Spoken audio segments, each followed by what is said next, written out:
നമ്മുടെ ആശാനെ 2 ആട്ടുമുട്ടിനെ വേണം ഒരു മാസം. അതിന്റെ ചോരല്ലേ കുടിക്കണത്.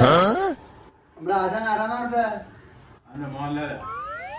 20 മുട്ട വേണം ഒരു ദിവസം. ആശാൻ ജഗതില്ല അറിയാമോ? ആ ഞാൻ എന്തെങ്കിലും ഒരു ആവശ്യത്തിന് വിളിച്ചിട്ടില്ല. ആശാൻ അപ്പൊ പാഞ്ഞു നമ്മുടെ ചങ്കാണ് ആശാൻ. അറിയാമോ? ആശാന്റെ മടിയിൽ ഒരു കത്തിരിപ്പുണ്ട്. അതറിയാവാ? അത് ഇതുവരെ ഊട്ടിനെ ഞാൻ കണ്ടിട്ടില്ല. അതെങ്ങനെ ഊരിയിട്ടില്ല. ആ പറയാ ഞാനൊക്കെ ആനൊക്കെ പരിചയപ്പെട്ടില്ല. ആ നോക്കാം.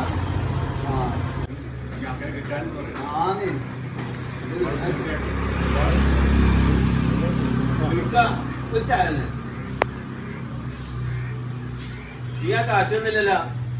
ഏത് കാശ്? ആ 100 രൂപ ഒന്ന് പോരാൻ കാര്യം 100 രൂപ 100 രൂപ പറഞ്ഞ് പല വട്ടം എൻ്റെ കാശ് മേടിച്ചില്ല. ഇനിയും തൊട്ട് കാശ് എൻ്റെ ഒന്നുമില്ല.